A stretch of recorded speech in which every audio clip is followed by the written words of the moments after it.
Hey Canucks fans, I want to talk about Jim Rutherford's recent comments regarding extending both JT Miller and Bo Horvat, and I'll give you my Stanley Cup Conference Finals predictions. I'm Canuck Clay, and this is my Canucks take on One Take. It's Clay's Canucks commentary for Tuesday, May the 31st. If you're new, here's what you should do. Hit the subscribe button now for daily Canucks insight that's positive, timely, and trustworthy. So this is my Ask Me Anything. It's a couple days late because of other news and other things that were going on. But let's get to it. Some really good questions here. And then after the Ask Me Anything, I will give you my predictions for the Stanley Cup Conference Finals. I would love to hear your predictions down in the comments below. Let's start with a question from Justin Credible, legendary Justin Credible. Do you think the NHL can do a better job covering and marketing a wider variety of superstars or players rather than have this face of the league narrative like before Crosby, now Matthews or McDavid? I get that they get a large representation of the coverage due to their elite status and where they were picked, but to me it hides away some of the more less represented players who might have a compelling story or background, i.e. Alex Burrows undrafted and so on. Great, thoughtful question, Justin. Here's what I think. I think I think the NHL overall doesn't do a good job of marketing their players. And you look at the NFL, you think of guys like Tom Brady and Peyton Manning and guys like that right off the bat. You think of the NBA, you think of Steph Curry and Kevin Durant, and then you think of so in Major League Baseball and the Derek Jeters of the world back in the day. You can tell I'm not big of a baseball fan, but you always market, I think, a sport around your best players and the most popular players and the biggest personalities. So I think the NHL can do a better job of marketing its superstars, but not necessarily.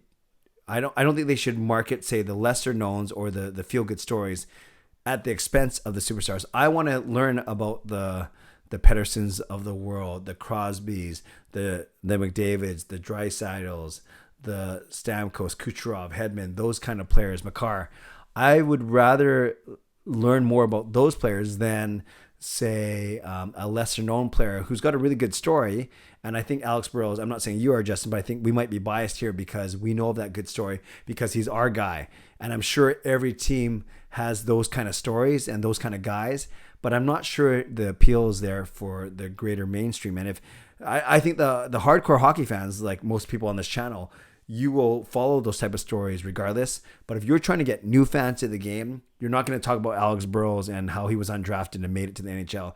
You're going to show them a clip of Austin Matthews or Nathan McKinnon or Connor McDavid doing something really spectacular. So great question, but I think the NHL should continue to look at ways to market their best players and their best personalities, and social media can be a big part of that. Grind says this: do you think that the NHL rigged the Battle of Alberta series in favor of McDavid's so they have their two superstars in the conference finals? Obviously, you're talking about McDavid and McKinnon. No, I 0% believe that the NHL rigged the Battle of Alberta in favor of McDavid. I think, yes, sure, there's that controversial call on the Coleman goal that wasn't a goal, but overall Edmonton was the much better team, and I do not at all believe in conspiracy theories or any type of rigging of any sort. Tyler, would you tailgate for a playoff game? Absolutely, as long as it's safe and wholesome for the most part tailgating. But yeah, I would. I love meeting people. I love hanging out with fellow fans, and I would love to do something like that for a playoff game. Reaction Club: out of all Canucks, former and current, which one deserves to have a movie made about them and why? I think the most interesting movie subject would be Roberto Luongo, not just because he's my favorite player of all time, but there's so much drama around his time here. When he came here from Florida, how he was so good to start off, then the drama of the playoff runs, losing against Chicago, making it all the way to Stanley Cup Finals, him versus Tim Thomas, him losing his job to Corey Schneider, then Schneider getting traded, not Luongo, then Luongo getting benched for the Winter Classic, and then getting traded away. And that's all the stuff that happened on the ice. What about the emergence of his Twitter personality and things like that? So I think Roberto Luongo would be an excellent subject for a movie. I lie. Who's a UFA from another team that you'd like to sign and for how much? There are a lot of guys I'd like to sign, but realistically, I've talked about this. I would look like a defenseman that could play the right side, like a John Klingberg, like a Josh Manson, like a Calvin DeHaan, someone in the 28, 29, 30, 30, Colin Miller from Buffalo, somewhere in the 28 to 31 range. And then, I think you can get a guy like that for $4 or $4.5 million. So maybe that's kind of what I'm looking at. And then hopefully he's a strong upgrade over guys like Tucker Poolman and, dare I say, maybe even Tyler Myers. And then Peter says, what do you think about Rutherford's comments on Horvat and Miller? So I'll end with this for the Ask Me Anything, and then I'll get into my Stanley Cup predictions for the conference finals. So Jim Rutherford said this recently in an interview, said about JT Miller, re-signing JT Miller, that is the goal. We want to see where it goes. He has a lot of good hockey left in him. We are in a tough situation cap-wise. We are trying to untangle that. We have a projected cap hit number for him. So kind of a tepid endorsement. Well, it was more than tepid. It was certainly an endorsement of JT Miller, but a recognition that the Canucks are in trouble cap-wise. But then he goes on to describe Horvat in the very same interview, and he says, I really like Bo going back to his junior days. We had good discussions with him after the season. We believe he should be a part of the team going forward. So I think what you can see is a bit of a contrast there, where he says flat out with Horvat, we've already talked with him. We started talks after the season, and we believe he should be a part of this team going forward. Where he says about JT Miller, we'll see where it goes. He's a good hockey player. We have to untangle our cap situation. So obviously it sounds like his endorsement of Horvat is much stronger than Miller, but you have to look at the circumstances. Horvat drafted by the Canucks and groomed to be captain. Miller traded by the Canucks in 2019, and they're both good leaders. They both play center. But what it comes down to is Miller's probably going to make a good $1.5 to $2 million a year more than Horvat. He's a couple of years older than Horvat. So all things being equal, and you can't just not consider the money. You have to consider the money.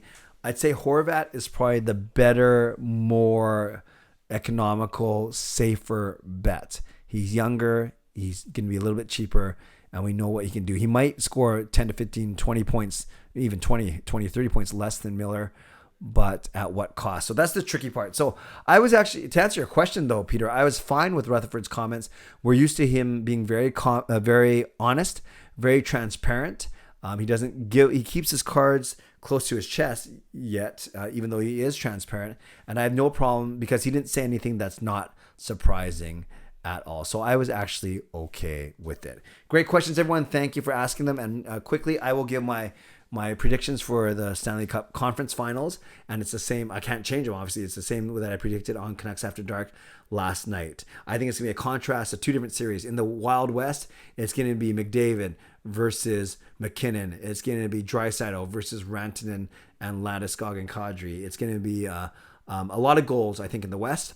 And in the East, you're talking about two goalies that can steal games in Shesterkin and Vasilevsky. Vasilevsky and the Tampa Bay Lightning trying to three-peat. The New York Rangers getting stronger as the playoffs go on. So let's start in the East. I simply think that the Tampa Bay is going to be too strong. I think Shesterkin can steal a game, but not more than that. So I'm going Tampa Bay in 5. That's my prediction for the East. And for the West, I think it's going to be a high-scoring series. I think McDavid and Draisaitl can help get the Oilers get 1 or 2 wins, but I'm not sure if they can win all 4. I know a lot of people are going for Edmonton because of McDavid or because they're a Canadian team, but I still like my Avs in 6. So got Colorado in 6, Tampa in 5, and if that happens, then it's my 3rd and 4th favorite teams, Tampa and Colorado, meeting in the Stanley Cup Finals. But let me know your series predictions in the comments below. Shout out to my sponsors, Perform and Transform, personal training and weight loss. Sign up now for a free 7-day trial. Use the link in my video descriptions. And to Van City Experts Real Estate Group, contact Jason Lim and his team for all of your real estate needs. Shout out to legendary Lucas Gates, legendary Justin Credible, legendary Andrew Chang, and to Hall of Fame members Jens95, simalexander, Chris Seifert, Adam Brewfield, Shannon Hollingworth, HSM Fangirl Gaming, Smooth Groove, and Carol Bovenlander. Thank you for your support as always, and thanks to the support of all members of all levels. You're listed in my video descriptions. If you want to become a member of the CCC Crew, press the join button underneath this or my videos or the memberships tab on my YouTube channel. If you made it this far, 10 minutes in, I think for our code word of the day, let's see. We talked about what am I feeling like? It's a Tuesday. I got a bowl tonight. Yeah, I'm going bowling tonight. It's kind of an important week, and I'm feeling good. So I think I've used this before, but let's just do it again. Let's go strike. STR. No, let's go turkey. Turkey. No, you're not calling me a turkey. I'm not calling you a turkey, but a turkey is when you get 3 strikes in a row, and that's what I'm going to try and do tonight. So type the word turkey, TURKEY, in the comments, and then I know that you made it to the end of this video. Subscribe if you'd like to. Like this video if you'd like to. Leave a tip. Super thanks if you'd like to. Become a member or upgrade if you'd like to. And definitely leave a comment down below if you'd like to with your series predictions. Colorado versus Edmonton, and Tampa versus the Rangers. Stay safe, stay healthy, take care of yourselves, and take care of each other. Have a great day. God bless, and go Canucks go.